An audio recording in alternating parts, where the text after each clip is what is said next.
Assalamualaikum warahmatullahi wabarakatuh. Alhamdulillahi rabbil alamin. Wassalatu wassalamu ala ashrafil mursalin. Nabiyyina wa maulana Muhammadin wa ala alihi wa sahbihi ajma'in. Wa ashhadu an la ilaha illallah wahdahu la syarika lah. Wa ashhadu anna Muhammadan abduhu wa rasuluh. Sallallahu alaihi wa ala alihi wa sahbihi. Wa man tabi'ahum bi ihsanin ila yaumiddin. Alhamdulillah, puji syukur kita haturkan kehadirat Allah Subhanahu wa taala. Di kesempatan malam ini kembali kita melanjutkan kajian rutin bulanan serasa tahunan. Karena kita libur lama sekali. Tapi alhamdulillah masih bisa melanjutkan di bagian akhir dari buku pengantar fikih jual beli dan harta haram. Dan insya Allah untuk tema kali ini kita akan mengangkat permasalahan tentang harta haram. Lika-liku harta haram. Baik, bukunya masih ingat Pak judulnya Pak? Apa judul bukunya? Atau sudah hilang bukunya? Satu masih. Cuman satu yang bawa, yang lain dua. Yang lain ada? Kertasnya sudah berubah warna jadi kuning ya. Masya Allah. Berarti sudah cukup lama kita belajar itu. Baik, silakan kita akan mempelajari langsung pada bagian tentang macam-macam harta haram. Anda bisa buka di halaman 216. Pembahasan mengenai harta haram sebenarnya ada 3 poin ya. Pertama terkait masalah motivasi untuk meninggalkan harta haram. Saya anggap Anda sudah melewati fase ini. Yang kedua, memperkenalkan tentang pembagian harta haram. Dan yang ketiga, bagaimana cara bertobat dari harta haram. Ketika kita sudah mengenal 3 hal ini, berarti insya Allah sudah memahami kajian masalah harta haram dalam fikih muamalah. Dan ada satu buku yang sangat terkenal berkaitan dengan pembahasan masalah harta haram. Saya harap setiap rumah muslim punya buku ini, yaitu Harta Haram dalam Muamalat Kontemporer yang ditulis oleh Al-Ustadz Al-Fadil Dr. Erwandi Tarmizi hafizahullahu ta'ala wara'ah. Karena di buku ini beliau memberikan penjelasan aneka transaksi haram dengan sangat detail. Belum pernah kita jumpai ada buku sedetail buku beliau, bahkan termasuk buku yang berbahasa Arab. Saya tidak menjumpai ada buku yang menjelaskan aneka transaksi-transaksi muamalah bermasalah yang ada di masyarakat yang lebih detail dibandingkan bukunya Ustadz Dr. Erwandi. Itu andaikan diterjemahkan ke dalam bahasa Arab, mungkin sudah tingkatannya sekelas disertasi. Baik. Sekarang kita akan membahas tentang pembagian harta haram. Secara umum, harta haram bisa kita bagi menjadi 2. Pertama adalah harta haram zatnya. Yang kedua, harta haram karena cara mendapatkannya. Harta haram zatnya berarti dia haram untuk dikonsumsi, haram untuk diperjualbelikan, haram untuk dimanfaatkan, atau haram karena atau haram pada penggunaan-penggunaan yang lain. Nah, status haram zatnya ini umumnya dia adalah benda yang najis atau benda yang membahayakan atau benda yang ketika digunakan menyebabkan seseorang berbuat dosa. Tayyib. Untuk mengenali harta haram zatnya ada 3 variabel yang bisa Anda gunakan sebagai batasan. Untuk mengenali harta haram zatnya ada 3 variabel yang bisa Anda gunakan sebagai batasan. Variabel pertama adalah dikonsumsi, dimakan atau diminum, intinya dimasukkan ke dalam badan. Ini variabel pertama. Variabel yang kedua adalah ditransaksikan, dijual atau disewakan. Variabel yang ketiga adalah dimanfaatkan. Dimanfaatkan ini lebih umum dibandingkan diperjualbelikan. Sudah? Ada berapa variabel? 3. Apa saja? Dimakan atau diminum, dimasukkan ke dalam badan. Yang kedua, ditransaksikan, diperjualbelikan. Yang ketiga, dimanfaatkan. Baik. Dari 3 variabel ini, nanti kita akan membuat urutan. Seperti apa contoh harta haram karena zatnya. Yang pertama, harta haram yang tidak boleh dimasukkan ke dalam badan, tidak boleh diperjualbelikan, tidak boleh dimanfaatkan. Jadi 3 variabel ini semuanya nggak boleh dilakukan. Untuk harta haram jenis semacam ini, tidak ada solusi yang lain kecuali satu. Apa itu? Dibuang. Contohnya apa, Pak? Tidak boleh dimakan, tidak boleh dijual, tidak boleh dimanfaatkan. Contohnya apa? Contohnya? Anjing boleh dimanfaatkan. Contohnya? Khamar, daging babi, dan aneka benda yang dia tidak punya manfaat mubah sama sekali. Dah? Harta yang tidak bisa dimakan, tidak bisa diperjualbelikan, tidak bisa dimanfaatkan, berarti dia sama sekali tidak punya manfaat mubah. Benda semacam ini solusinya cuma satu, yaitu dibuang.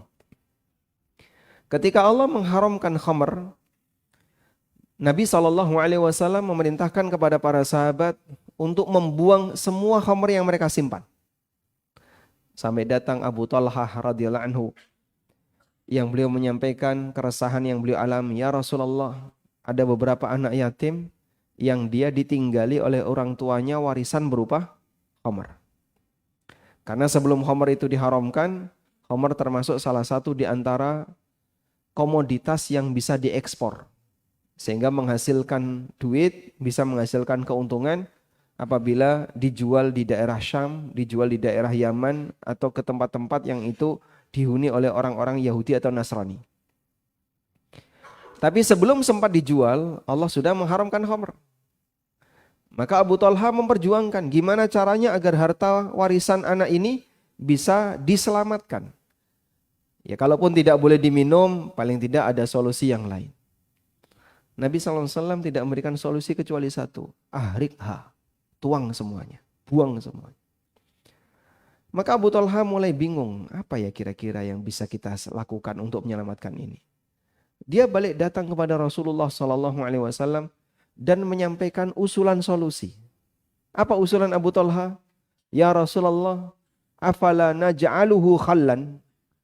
Ya Rasulullah, bagaimana kalau khamr ini kita jadikan sebagai cuka? Karena cuka itu bahan dasarnya khamr. Difermentasi lebih lanjut, maka nanti akan menjadi cuka. Cuka halal atau haram? Cuka halal. Afala naj'alu khallan. Bagaimana kalau kita jadikan sebagai khal, sebagai cuka? Rasulullah SAW ketika dihidangkan makanan kepada beliau sementara tidak ada lauk, lalu beliau tanya, di mana lauknya? Dikasihlah sebuah cuka. Sebagai bentuk untuk menghargai orang yang memberikan suguhan, Nabi SAW mengatakan, ni'mal idam al-khal. Sebaik-baik lauk adalah cuka. Jadi roti cuma dileleti cuka, dimakan. Tayyib. Sehingga cuka statusnya halal. Abu Talha sudah ngasih solusi itu kepada Nabi SAW. Ya Rasulullah, bagaimana kalau kita jadikan sebagai cuka?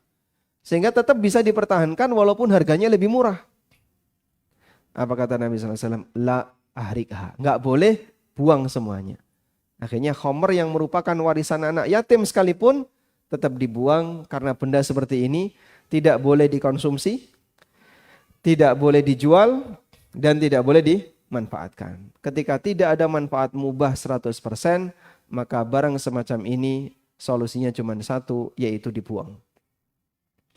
Nah, cara mengukurnya bagaimana, Pak? Sehingga kita bisa tahu barang ini termasuk di antara barang yang tidak punya manfaat 100%.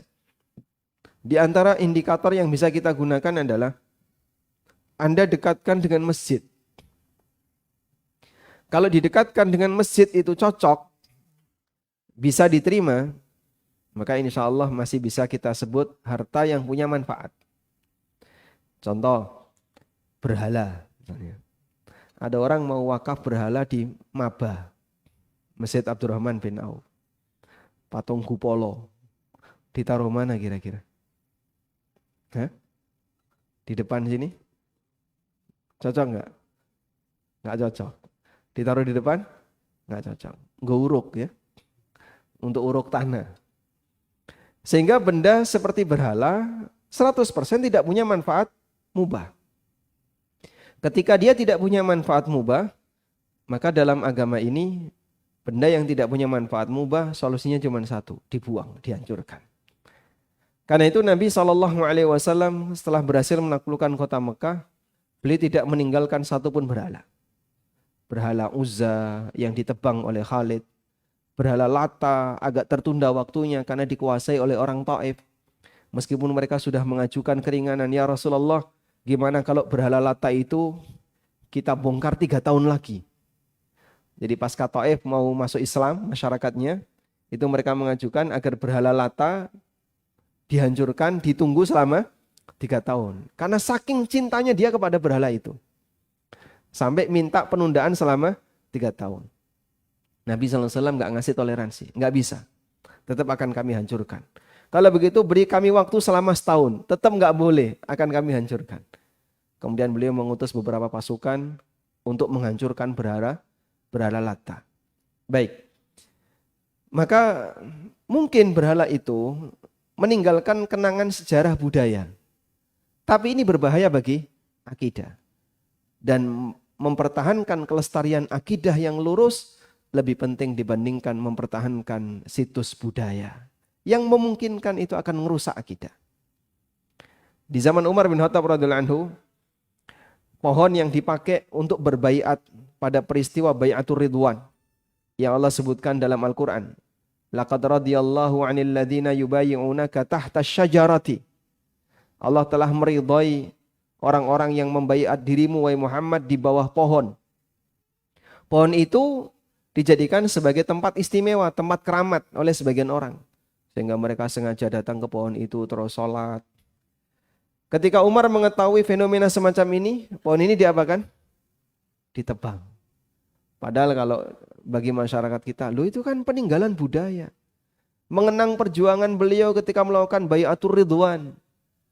Sekali lagi, menjaga kelestarian akidah lebih berharga dan lebih penting daripada menjaga situs budaya. Yang penting sejarah itu tidak hilang, tetap tercatat dalam ingatan, disampaikan dalam periwayatan, dan tertulis dalam kitab setelah zaman belakangan. Sejarah itu tidak hilang, walaupun situs sejarah itu sudah tidak ada. Baik, ini contoh benda yang dia haram zatnya, tidak punya manfaat 100%. Benda semacam ini solusinya cuma satu, yaitu dibuang. Makanya kalau ada orang yang bertanya, sebenarnya kata pemutus alat musik itu halal atau haram? Indikatornya apa sih? Caranya mudah. Kira-kira kalau ada orang yang mau wakaf drum di masjid, ditaruh mana yang pantas, Pak? Drum, tahu drum ya? Baik.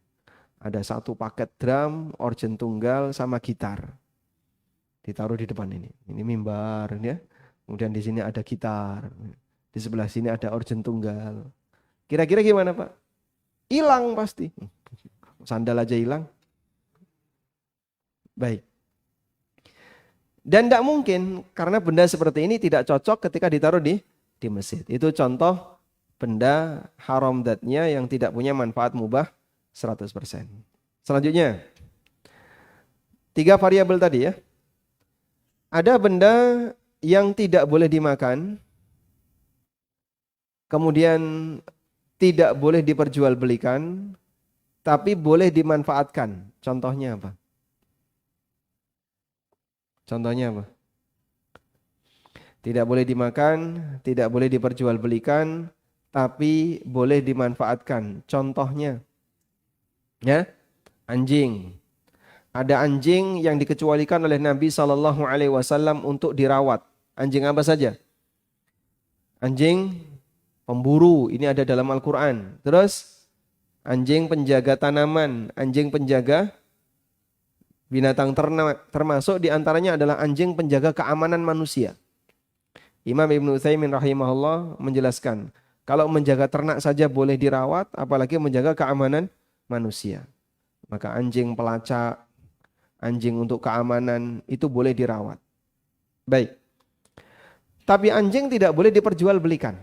Walaupun punya manfaat mubah yang dikecualikan oleh syariat. Terus gimana Pak? Ya boleh merawat, boleh memiliki, tapi tidak boleh melalui cara jual beli. Bisa dengan cara apa misalnya merawat anjing dari kecil, minta orang atau gimana caranya, yang penting tidak ada praktek jual beli. Karena Rasulullah SAW mengatakan samanul kalbi khabith, bahwa hasil penjualan anjing adalah harta haram. Contoh yang lain, kucing. Makan kucing boleh? Enggak boleh. Jual beli kucing boleh? Tidak boleh. Memanfaatkan kucing? Boleh. Sehingga dia haram dimakan, haram diperjualbelikan, tapi boleh dimanfaatkan. Ya? Nah, kucing statusnya sebagai hewan yang tidak boleh diperjualbelikan, ini pendapat Hambali. Kalau jumhur membolehkan. Jumhur ulama selain Hambali membolehkan jual beli kucing. Baik. Contoh yang lain, binatang yang tidak boleh dimakan, tidak boleh diperjualbelikan, tapi boleh dimanfaatkan. Rasulullah SAW pernah melihat ada sahabat yang membuang bangkai kambing. Lalu Nabi SAW mengatakan, kenapa kalian tidak samak kulitnya? Sahabat mengatakan, ya Rasulullah innaha maitah. Ya Rasulullah ini bangkai. Ya aku tahu itu bangkai. Kemudian beliau menyampaikan, idza dubighal ihab faqad tahur. Apabila kulit bangkai itu sudah disamak, maka statusnya suci. Baik, meskipun statusnya suci, tapi tidak boleh dimakan. Ada sapi mati misalnya, kemudian disamak kulitnya, terus kulitnya dijadikan kerupuk ramba. Boleh nggak? Nggak boleh. Kenapa? Ini kulit bangkai, sehingga kulit ini tidak boleh dimakan. Sudah disamak Pak, meskipun sudah disamak. Karena yang diizinkan itu adalah kesuciannya, bukan kehalalannya. Sedangkan halal haramnya tetap berlaku, semua bangkai tidak boleh dikonsumsi. Meskipun bagian bangkai ada yang suci, seperti tanduk itu suci. Kemudian bagian luar bulu itu suci. Tapi kalau dimakan nggak boleh. Dipahami ya? Sehingga dia nggak boleh dimakan. Dan bangkai tidak boleh diperjualbelikan karena bangkai termasuk di antara binatang yang najis, sehingga tidak boleh ditransaksikan, tapi boleh dimanfaatkan. Baik, selanjutnya. Tidak boleh dimakan, boleh diperjualbelikan, dan boleh dimanfaatkan. Contohnya apa? Tidak boleh dimakan, boleh diperjualbelikan, dan boleh dimanfaatkan. Contohnya apa? Hah? Contoh? Alkohol. Nanti bensin, solar. Boleh dimakan? Nggak boleh. Boleh diperjualbelikan? Boleh. Dimanfaatkan? Boleh. Banyak lagi itu nanti Pak. Meja, kursi, palu, paku. Seisi toko besi itu nggak boleh dimakan semua. Baik. Kita tidak bahas bagian itu ya. Tapi dari sisi hukum, apa barang yang dia tidak boleh dimakan, benda yang tidak boleh dimakan, boleh diperjualbelikan dan boleh dimanfaatkan. Contohnya keledai. Dulu keledai halal dimakan. Sampai peristiwa Khaybar, Rasulullah SAW mendapatkan wahyu keledai haram. Dan turunannya adalah bighal. Sehingga keledai dan bighal diperjualbelikan boleh, sebagaimana binatang tunggangan pada umumnya, dan boleh dimanfaatkan, tapi tidak boleh dimakan. Yang dilarang hanya dikonsumsi. Sehingga tidak boleh dikonsumsi apanya Pak? Semua yang berasal dari dia. Termasuk susunya. Susu keledai tidak boleh. Susu bighal tidak boleh. Kalau kuda halal. Karena dalam hadis riwayat Bukhari Muslim, beberapa sahabat pernah menyembelih kuda dan mereka mengkonsumsinya di zaman Nabi SAW. Baik. Selanjutnya, boleh dimakan, boleh dikonsumsi, tidak boleh diperjualbelikan, boleh dimanfaatkan. Dimakan boleh, diperjualbelikan nggak boleh, dimanfaatkan boleh. Ini centang, silang, centang. Contohnya apa?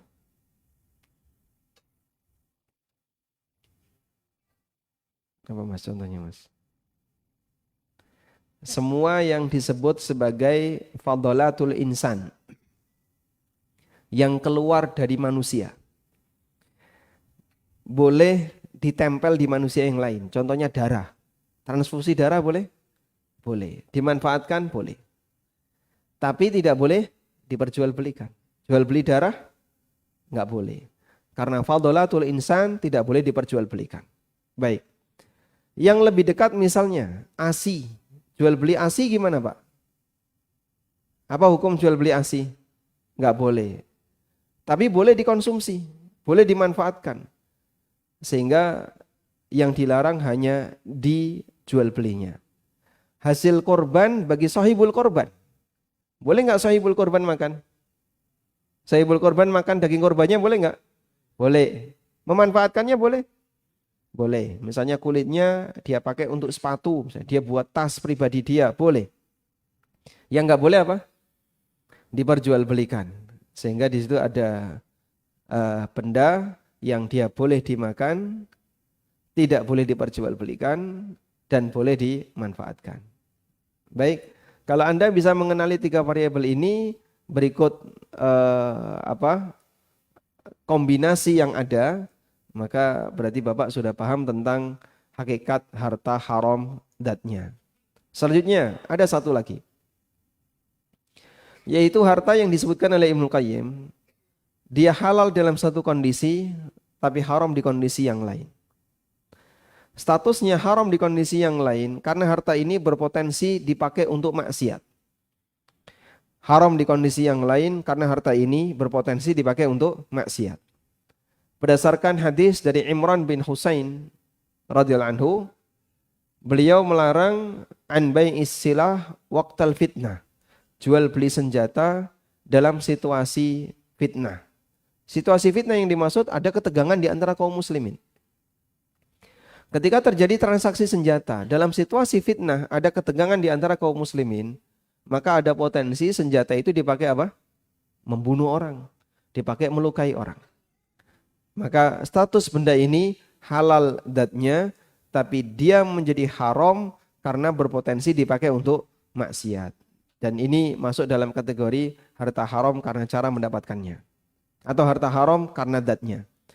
Nah, berdasarkan keterangan ini, kita bisa menjawab pertanyaan beberapa teman-teman yang mempertanyakan tentang hukum jual beli pakaian yang tidak syar'i ketika dipakai di luar.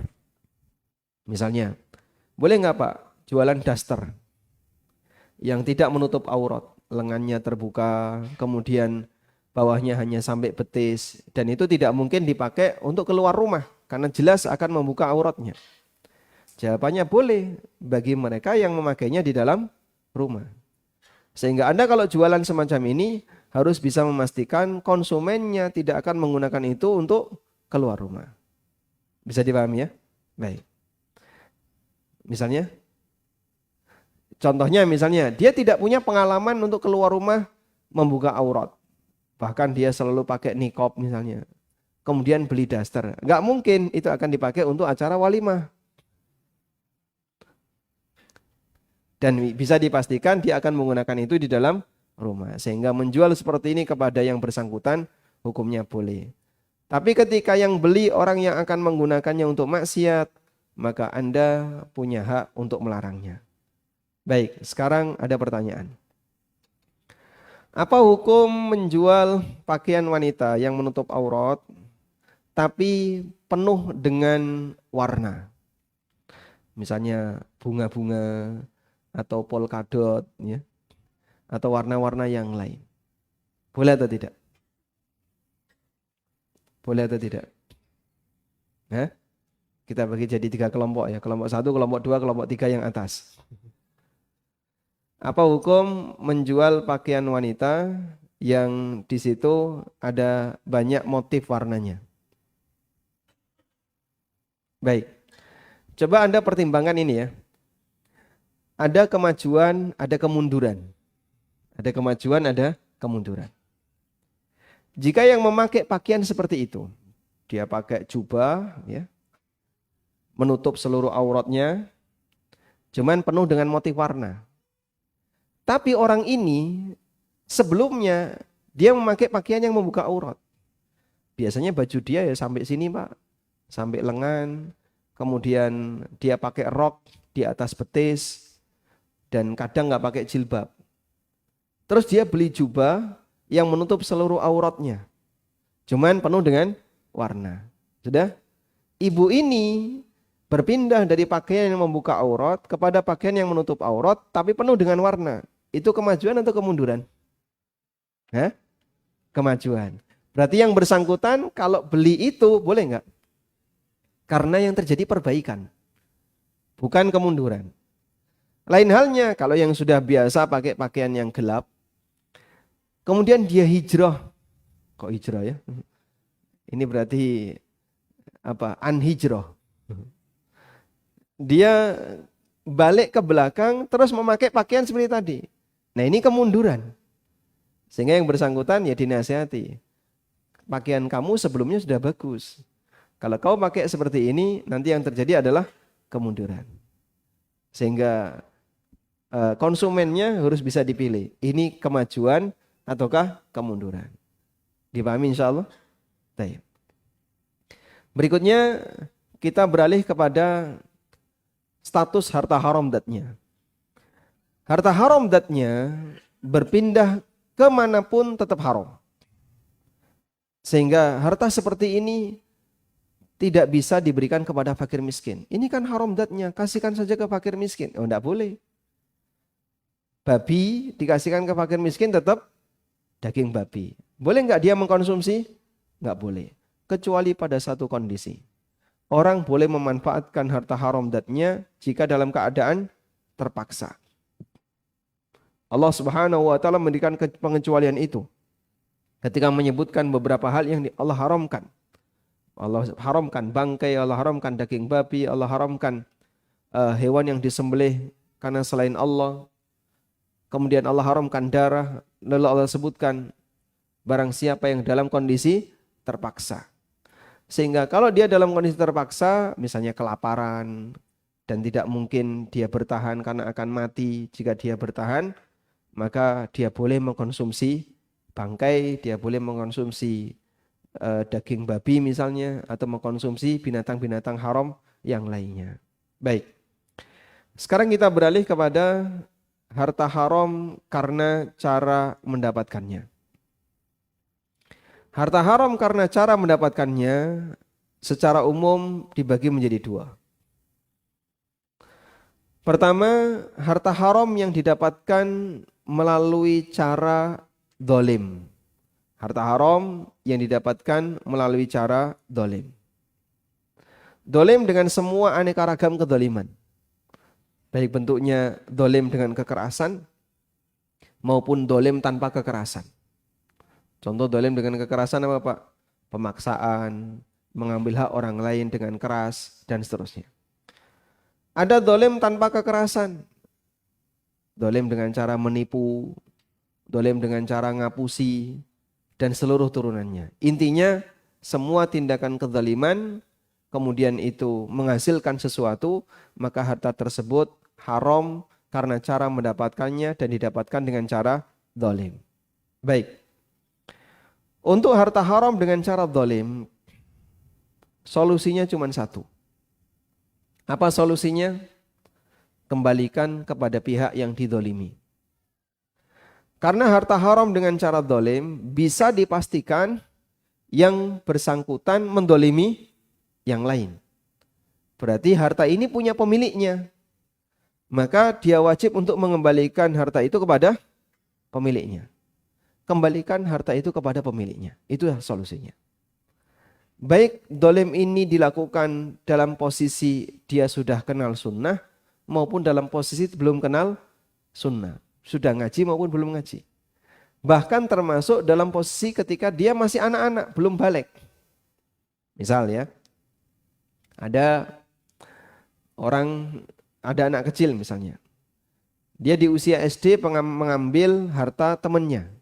Misalnya mengambil pensil temannya, atau mengambil penghapus temannya, atau mengambil apapun yang itu merupakan milik temannya. Baik. Kemudian setelah dia dewasa dia ingat. Kalau dulu dia pernah mengambil pensil temannya, atau benda apapun milik temannya. Maka solusi bagi orang ini adalah dia wajib mengembalikan jika dia tahu kalau harta itu adalah milik temannya. Misalnya dia tahu, ini dulu saya pernah ngambil pensilnya si A, saya pernah ngambil pensilnya si B. Maka yang bersangkutan harus mengembalikan ke si A atau si B. Baik. Walaupun ketika itu dia mengambil dalam kondisi belum balik. Sudah? Kok bisa Pak demikian? Perbuatan yang dilakukan tanpa sengaja atau lupa atau dilakukan oleh anak yang belum balik, nggak ada dosa. Itu berkaitan hak dia dengan Allah. Tapi berkaitan dengan hak dia dengan makhluk, tetap wajib diselesaikan. Misal ya, ada orang ngelempar batu tidak sengaja, kena kaca masjid, pecah, tidak sengaja. Ya, wajib ganti atau tidak? Wajib ganti atau tidak? Wajib. Kenapa? Karena merugikan orang lain. Tapi Pak, saya kan nggak sengaja Pak. Saya tadi maksudnya mau melempar, misalnya mau melempar ayam, biar dia nggak makan dia nggak makan padi yang saya jemur. Tapi ternyata kena kaca orang, terus pecah. Kamu tidak sengaja, tidak dosa. Tapi kamu merugikan orang lain, tetap wajib ganti rugi. Sehingga ada anak kecil, misalnya ngerusak barang orang lain, dia dosa atau tidak? Tidak. Tapi tanggung jawab dia terhadap ganti rugi tidak hilang. Nanti orang tuanya wajib ganti benda itu. Bisa dipahami ya? Baik. Ada contoh seperti ini. Anda masuk ke toko, kemudian ada tulisan, pecah sama dengan beli. Itu salah atau benar? Memecahkan sama dengan beli. Itu salah atau benar? Hah? Berarti nggak sengaja belinya. Karena di beberapa toko kan ada peringatan kayak gitu ya. Ngerusak sama dengan beli. Itu boleh atau tidak?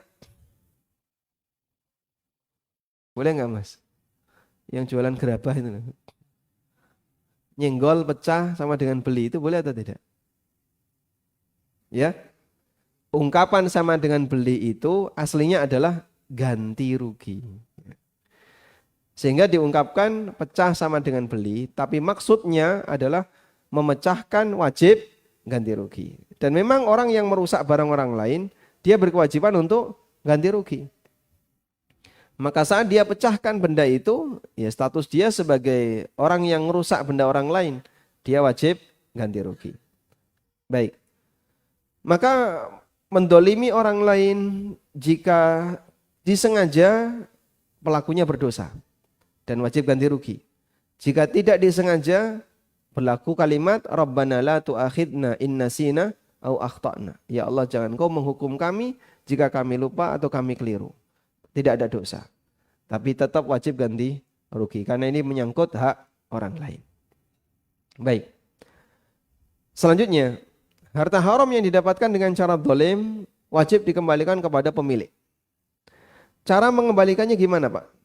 Cara mengembalikannya, yang pertama harus harta yang semisal. Sehingga misalnya yang diambil adalah HP, maka kembalikan HP. Tidak boleh beralih kepada benda yang semisal, tidak boleh beralih dari benda yang semisal kecuali jika tidak memungkinkan. Ada banyak kasus yang ditanyakan oleh sebagian orang. Benda ini adanya di masa silam. Dan di masa silam barang ini termasuk barang langka. Kalau sekarang mungkin sudah banyak. itu sebaiknya dikembalikan dengan yang semisal ataukah dikembalikan dalam bentuk nilai. Kalau dalam bentuk nilai kan diganti duit. Ada satu jamaah yang pernah tanya ke saya, dulu waktu SMP atau SMA dan sekarang usianya sudah di atas 40-an ya. Waktu SMP atau SMA, dia itu pernah ngerusak barang milik temannya. Barang itu adalah oleh-oleh dari orang tuanya yang baru pulang dari Jepang tahun 90-an. Kalau nggak salah rekaman suara atau apa gitu. Jadi rekaman suara voice recorder barangnya agak gede dulu. Mungkin kalau kita ya seperti Walkman itu ya. Dulu kan ada apa? Walkman ya. Ada Walkman yang dia bisa dipakai untuk rekaman. Itu dulu mahal sekali. Dulu. Sekarang murah sekali. Bahkan kualitasnya lebih bagus.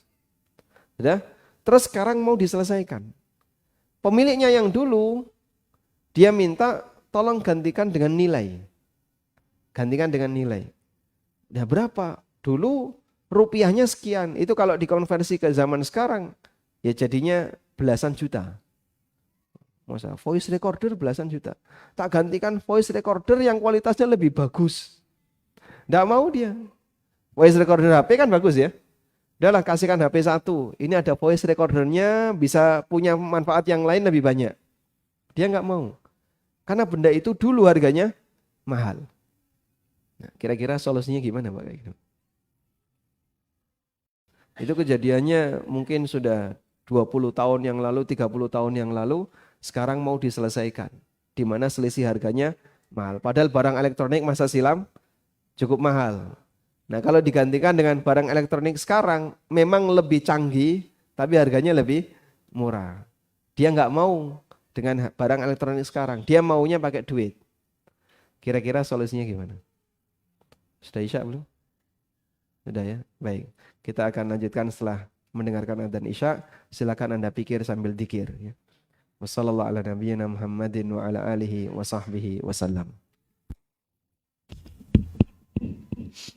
Allahu Akbar.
Wassalatu wassalamu ala Rasulillah wa ala alihi wa sahbihi wa mawalah wa ashhadu an la ilaha illallah wahdahu la syarikalah wa ashhadu anna Muhammadan abduhu wa rasuluh. Kembali kepada kasus yang tadi kita sampaikan sebelum adzan. Kira-kira solusi yang benar gimana, Pak? Tetap dikembalikan dalam bentuk barang atau dalam bentuk nilai? Barang atau nilai? Barang. Kenapa barang? Karena kembali kepada hukum asal, yang dirusak adalah barang, maka kembalikan dengan yang semisal. Cuman yang bersangkutan nggak terima. Kalau barang selisihnya terlalu jauh, terlalu murah. Sehingga sekarang kalau dulu mungkin harganya anggaplah dengan konversi nilai sekarang sampai 15 juta. Kalau cuma digantikan barang, cukup dibelikan HP harga 5 juta, itu sudah melebihi dari kemampuan barang yang dulu. Baik, kita bisa menggunakan pendekatan solusi riba. Allah Subhanahu wa Ta'ala ketika menjelaskan tentang bagaimana solusi transaksi riba yang dilakukan di masa silam, lalu setelah itu orangnya bertobat. Allah mengatakan, falakum ru'usu amwalikum la tadlimuna wa la tudlamun. Kalian silahkan mengambil senilai modal dari harta kalian sehingga kalian tidak mendolimi dan tidak didolimi. Sehingga tidak mendolimi dan tidak didolimi. Baik, solusi yang diberikan oleh Allah Subhanahu wa Ta'ala bagi transaksi riba yang belum selesai adalah diposisikan pada kondisi tidak mendolimi dan tidak didolimi. Itu berlaku untuk semua solusi transaksi yang belum selesai. Contoh misalnya ya, akad utang piutang tahun 70-an mau diselesaikan 2025. Kira-kira pakai harga yang mana? Berapa dulu utangnya? Tahun 71 dulu utangnya 500 ribu. 500 ribu 71. Bisa dipakai beli apa di Bantul, Pak? Beli tanah ya. Bisa dipakai beli tanah. 500 ribu 2024, 2025 dipakai apa? Bayari pajak tanah. Dulu bisa dapat tanah, sekarang enggak dapat apa-apa. Solusinya gimana? Dikembalikan kepada kondisi la tadlimuna wa la tudlamun. Tidak boleh mendolimi dan tidak boleh didolimi. Apa yang bisa kira-kira dijadikan sebagai standar? Di sinilah harga emas berlaku. Sehingga 500 ribu tahun 70-an kalau dikonversi ke emas dapat berapa gram? Nilai sekian gram itu dibawa ke tahun 2024, tahun sekarang. Kalau itu diduitkan jadi berapa? Nah mungkin ini juga bisa kita jadikan sebagai solusi untuk benda tadi. Harga barang kamu berapa? Dulu sekian. Sekian rupiah kalau dirupiahkan. Baik. Sekian rupiah kalau zaman sekarang kira-kira berapa? Kalau distandarkan ke emas sih kira-kira sekian. Sudah? Barang kamu dulu seperti itu kualitasnya di bawah barang sekarang. Kalau pakai barang sekarang mungkin lebih mewah, cuman harganya lebih rendah. Baik. La tadlimuna wa la tudlamun. Tidak boleh mendolimi dan tidak boleh didolimi, maka titik mana yang kira-kira kedua belah pihak dalam kondisi tidak mendolimi dan tidak didolimi? Kesepakatan kedua belah pihak. Kalau nilainya sekian mas, terlalu mahal mbak, saya nggak sanggup. Nah silakan diturunkan. Kembali kepada kesepakatan kedua belah pihak. Bisa dipahami insya Allah? Insya Allah solusi ini berlaku untuk semua kewajiban di masa silam yang belum selesai kemudian mau diselesaikan di masa belakangan. Sementara ada perubahan nilai yang sangat drastis. Nah, selanjutnya. Harta haram yang kita dapatkan dengan cara dolim dalam posisi kita belum kenal agama. Misalnya belum ngaji, belum begitu ngerti tentang masalah aturan dan seterusnya. Dulu pernah main ke kantin, ngambil gorengan 5, lapor 1. Ya. Darmaji, dar 5 ngaku siji. Atau pernah naik bis kota nggak bayar. Naik bis kota jalur ini ya. Sudah? Begitu sampai di tujuan minta kembalian padahal rambayar. Wes rambayar jaluk susu. Dan mungkin saja dikasih. Terus gimana itu Pak? Kalau kayak gitu. Ya itu harta haram. Tapi kan dulu belum kenal sunnah Pak. Apakah nipu orang itu harus kenal sunnah dulu baru disebut dosa? Anda tetap terhitung sebagai mengambil harta haram milik orang lain. Solusinya gimana? Kembalikan kepada yang bersangkutan. Subhanallah Pak. Yang punya bis kita nggak kenal. Waktu itu nggak kenalan sama supirnya, nggak kenalan sama kernetnya. Ngertinya pokoknya kita cuma naik bis berapa, kita nggak tahu siapa pemiliknya. Baik, jika demikian siap-siaplah ditagih oleh pemiliknya di akhirat. Karena dia punya hak untuk menuntut hak itu. Jika di dunia tidak selesai, nanti akan dituntut di akhirat. Tapi kan orangnya nggak kenal saya, Allah akan kasih tahu. Sehingga hak dia tidak akan hilang. Karena hak siapapun akan dijaga oleh Allah Subhanahu wa taala. Maka bahaya bagi orang yang terlalu sering mendolimi orang lain, terutama dalam masalah harta. Dia menyangka itu selesai karena dia tidak ditangkap, dia tidak dipermasalahkan. Padahal akan ada kehidupan yang kedua, sepeser apapun yang dia ambil dari orang lain, pasti akan dia pertanggungjawabkan di akhirat. Nah, selanjutnya kita beralih kepada harta haram yang didapatkan dengan cara saling ridho. Harta haram yang didapatkan dengan cara saling ridho. Para ulama membagi menjadi dua. Pertama, didapatkan dengan cara saling ridho sebelum tahu hukum. Sebelum tahu hukum. Contoh, ada orang misalnya transaksi riba sebelum tahu hukum. Sehingga dia mendapatkan manfaat, dia mendapatkan harta dari transaksi riba yang dia lakukan sebelum dia tahu hukum. Status harta haram yang didapatkan dengan cara ridho sebelum tahu hukum adalah halal. Status harta haram yang didapatkan dengan cara saling ridho sebelum yang bersangkutan ngerti hukumnya, statusnya adalah halal. Sebagaimana yang Allah firmankan dalam Al-Quran tentang masalah riba, faman ja'ahu mau'idhatum min rabbih fantaha falahu ma salafa wa amruhu ilallah. Barang siapa yang sudah mendapatkan peringatan dari Rabbnya lalu dia berhenti, falahu ma salaf, maka dia punya hak terhadap harta yang dia miliki di masa silam. Wa amruhu ilallah, dan urusannya kembali kepada Allah. Sehingga status harta itu halal bagi dia. Dah? Yang kedua, harta haram yang didapatkan dengan cara saling ridho setelah tahu hukum. Dia ngerti kalau ini haram, tapi tetap dia lakukan setelah tahu hukum. Apa yang harus dia lakukan? Dia wajib bertaubat. Dan dia keluarkan harta itu. Nah, kemudian muncul pertanyaan.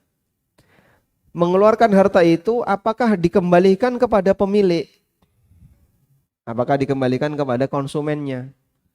Misal, orang menjual khamr dan dia tahu khamr itu haram. Terus dia jual khamr, dari hasil transaksi itu dia mendapatkan duit anggaplah 5 juta. Dari beberapa konsumen. Sudah? Dia masih hafal siapa saja konsumennya. Terus setelah itu dia bertobat. Saya bingung Pak, saya sedih, saya ingin bertobat. Lalu saya harus gimana dengan uang 5 juta ini? Apakah saya harus kembalikan ke konsumen saya? Saya masih bisa menghubungi konsumen-konsumen saya. Saya bisa kembalikan harta ini. Jawabannya tidak boleh dikembalikan ke konsumen. Ini dari keterangan Ibnu Qayyim rahimahullah ta'ala. Beliau pernah menyampaikan, la yajtami'u bainal iwad wal mu'awwad. Antara iwad dan mu'awwad tidak boleh berkumpul di satu tempat yang sama. Maksudnya gimana? Kalau dia kembalikan ke konsumen, berarti duit yang pernah dipakai bayar kembali kepada orang yang sudah menerima hak dari transaksi di awal. Sebagai contoh seperti ini. Si A menjual khamr kepada si B. Si A tahu kalau khamr itu haram. Tapi dia jual khamr ke si B. Dapat duit anggaplah 100.000. Sudah? Saat transaksi 100.000 dengan satu botol khamr. Iwatnya mana? Iwat dan muawat sudah pernah kita pelajari kan? Sudah ya? Baik, iwatnya yang mana iwatnya? Uang 100.000. Muawatnya yang mana? Khamr. Saya ulang ya. Kalau saya beli benda ini seharga 5.000, saya bayar 5.000, saya dapat benda ini. 5.000 itu disebut iwat.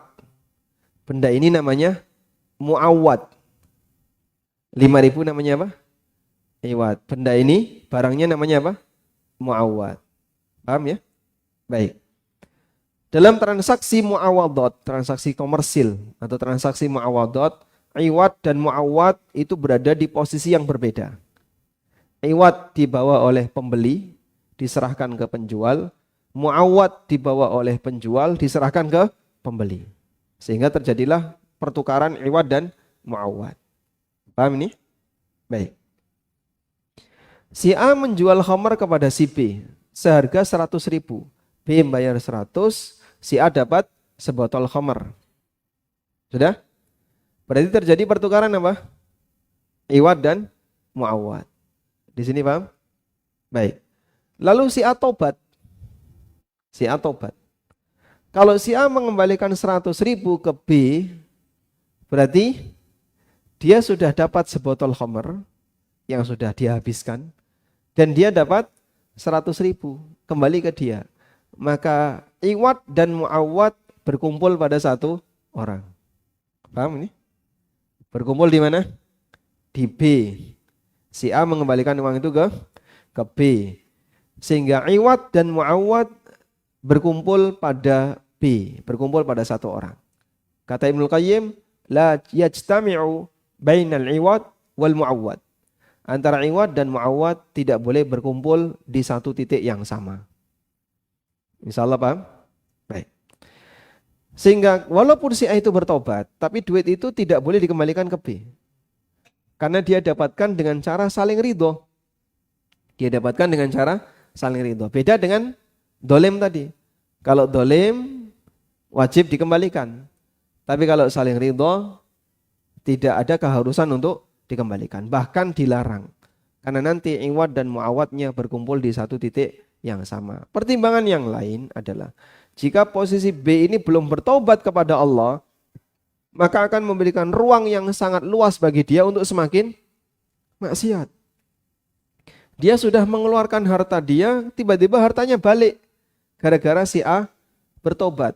Maka si B akan semakin senang dengan perbuatan maksiatnya. Sehingga dia sudah mendapatkan fasilitas maksiat, ditambah duitnya balik. Maka akan memotivasi dia untuk berbuat maksiat. Sampai Ibnu Qayyim memberi contoh seorang wanita pezina. Dia dibayar oleh konsumennya. Lalu wanita itu tobat. Kemudian dia ingin mengeluarkan duit hasil zinanya. Apakah wajib dikembalikan kepada lelaki pezina? Wah, itu bisa berbahaya.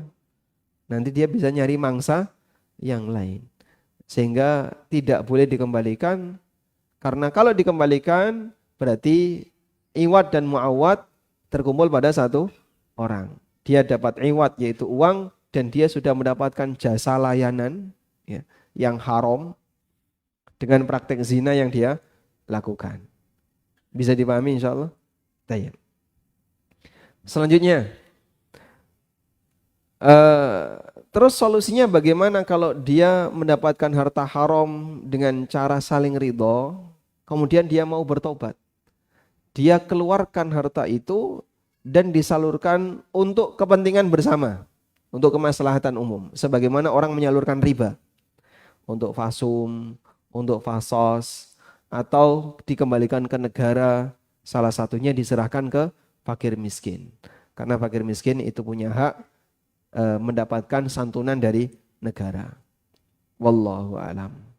Walhamdulillahirabbil alamin. Insyaallah bisa dipahami? Baik. Sekarang kita beralih ke pertanyaan yang sudah disampaikan melalui WA.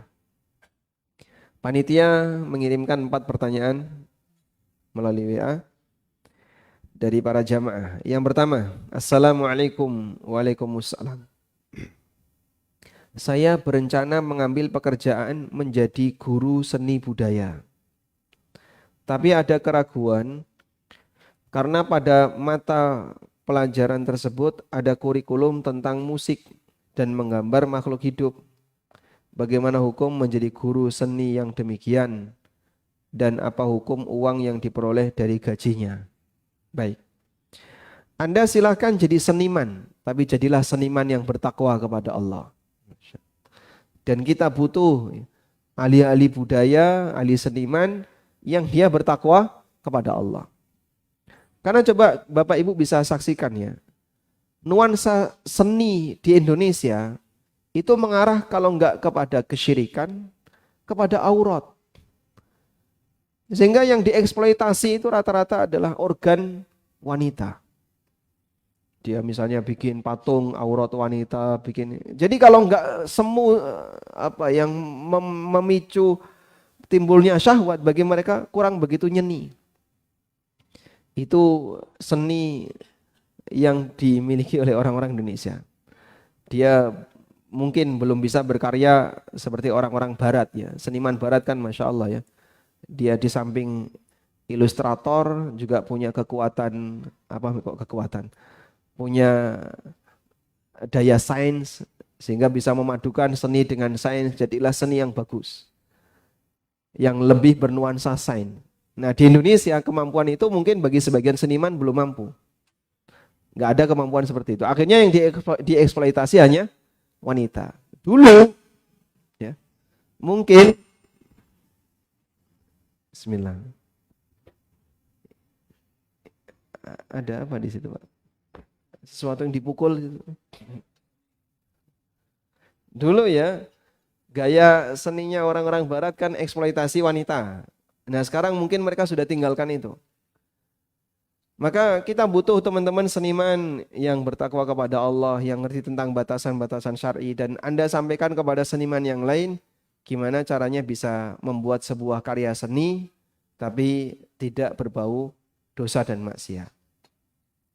Sehingga silakan Anda bertahan dalam kondisi sebagai guru seni, guru budaya, tapi memberikan pemahaman kepada mereka agar menghindari gambar makhluk bernyawa, terutama wajahnya, kemudian menghindari aurat, menghindari musik, dan seterusnya. Baik. Kalaupun ada di kurikulum ya cukup disebutkan saja, tapi tidak perlu diajarkan. Yang kedua, Assalamualaikum warahmatullahi wabarakatuh. Waalaikumsalam warahmatullahi wabarakatuh. Saya seseorang yang ingin bekerja di dunia penerbangan, terutama logistik dan kargo.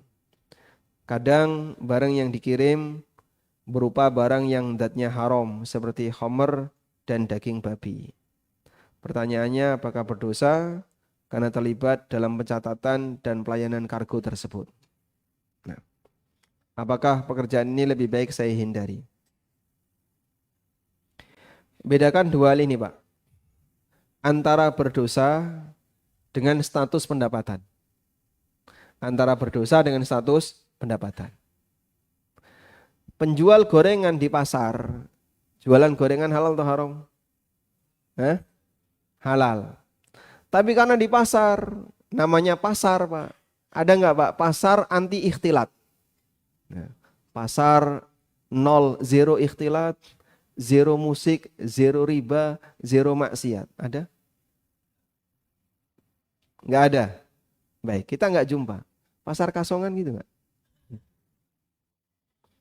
Misalnya kalau ada pasar, dia datang ke pasar dan di situ penuh dengan ikhtilat, kanan kirinya orang jualan kaset misalnya. Terus di situ ada banyak aurat tercecer di mana-mana. Apakah si penjual gorengan ini pendapatannya haram? Halal atau haram? Halal. Walaupun dia berdosa. Dia berdosa dengan aneka nuansa yang dia nikmati di situ. Tapi kan nggak bisa dihindari. Nah itulah resiko. Kita hidup di kondisi seperti ini. Tinggal apakah Anda menikmati maksiat itu atau tidak. Kalau Anda tidak menikmati maksiat, dalam posisi tetap mengingkari walaupun dalam hati, insya Allah sudah melaksanakan kewajiban man ra'a minkum mungkara. Siapa yang melihat kemungkaran di antara kalian. Tapi kalau menikmati maksiat, tingkatan melihat kemungkaran yang dilakukan apa? Ingkari dengan tangan. Kalau nggak bisa, sampaikan dengan lisan. Kalau nggak bisa, ingkari dengan hati. Pertanyaannya, bagaimana kalau orang melihat maksiat lalu dia menikmatinya? Tangan tidak, lisan tidak, hati tidak. Berarti dia tidak punya ketiga-tiganya.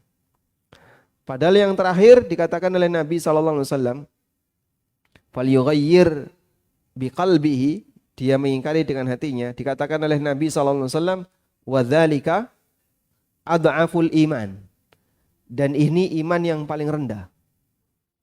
Iman yang paling lemah. Ketika ini sudah enggak ada, berarti dia tidak punya iman yang paling lemah. Pertanyaannya, apakah keluar dari Islam, Pak? Tidak. Wadzalika ad'aful iman. Dia dalam keadaan iman yang paling lemah. Apakah dia keluar dari Islam? Karena dia enggak punya iman yang paling lemah. Ad'aful iman saja dia enggak punya. Kalau masih punya ad'aful iman, berarti aslul iman masih ada dalam dirinya. Apakah dia keluar dari Islam? Ketika dia menikmati maksiat. Menikmati kan berarti dia senang dengan maksiat itu ya. Ikut nonton, ikut menikmati, tidak ada pengingkaran, padahal dia tahu itu dilarang. Wadzalika ad'aful iman. Dan itu merupakan iman yang paling lemah, tapi dia enggak punya. Ada dua pemahaman dalam hal ini. Yang pertama, pemahaman Khawarij.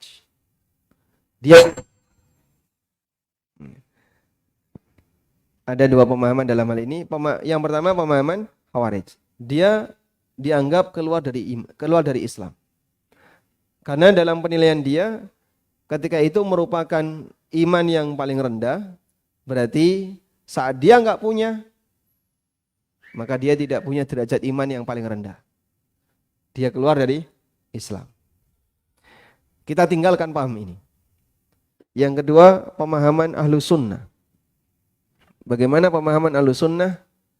Ketika orang tidak melakukan ingkarul mungkar, bahkan dia menikmati kemungkaran, maka dalam masalah cabang iman ingkarul mungkar, dia mungkin enggak punya. Tapi dia masih punya cabang iman yang lain. Sehingga yang disebut oleh Nabi SAW, wadzalika ad'aful iman, itu maksudnya adalah iman yang paling lemah dalam cabang ingkarul mungkar.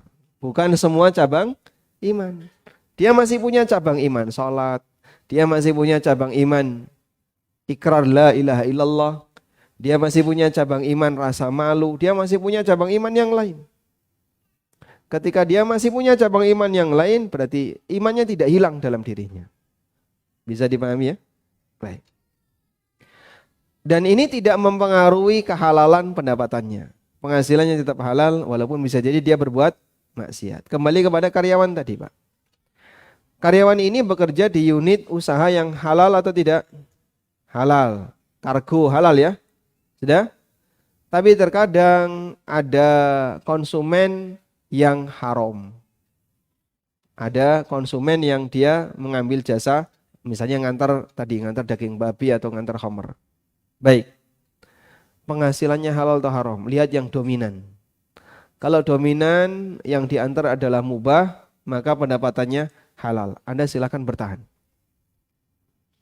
Kalau sekali waktu Anda ketemu ada barang haram yang dikirim, maka saat itu jika Anda layani, Anda berdosa. Saat itu ketika Anda layani, Anda berdosa. Ikut berdosa. Dan dosanya enggak main-main ya.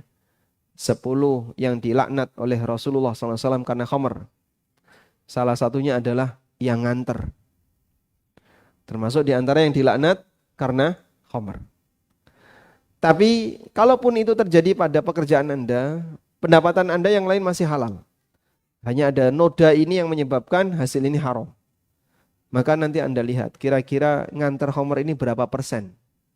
Dalam 1 bulan ini hasil dari ngantar khamr anggaplah 10%. Berarti 10% gaji Anda haram, wajib dikeluarkan. Sisanya yang 90% silahkan dimiliki. Wallahu a'lam.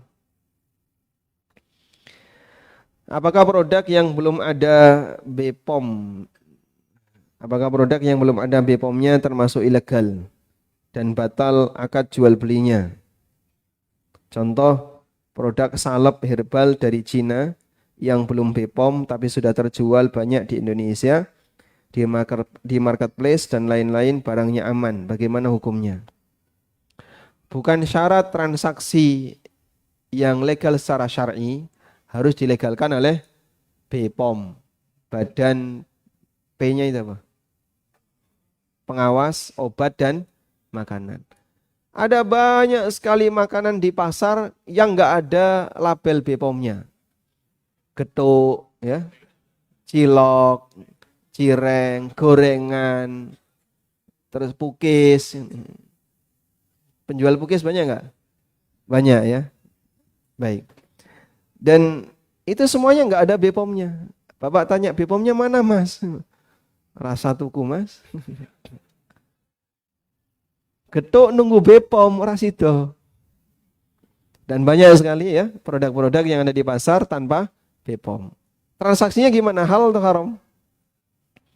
Jual beli getuk halal atau haram? Halal. Sehingga karena dia makanan yang mubah, maka pada asalnya halal. Baik. Apakah ini terhitung melawan pemerintah atau tidak? Tidak taat sama pemerintah atau tidak? Ada melawan, ada tidak taat. Dua hal yang berbeda ya. Kalau melawan kan pemberontakan. Kalau tidak taat berarti tidak tertib. Wallahu alam, ukuran semacam ini kadang tidak bisa kita buat standar. Karena mereka yang jualan getuk juga tidak diadili di pengadilan. Diperkarakan, kemudian ada, misalnya kalau ada aparat penegak hukum yang nangkep, kira-kira bisa nggak diperkarakan? Terjerat delik apa misalnya? Ada? Tidak ya? Ada orang yang tanya ke saya, Pak.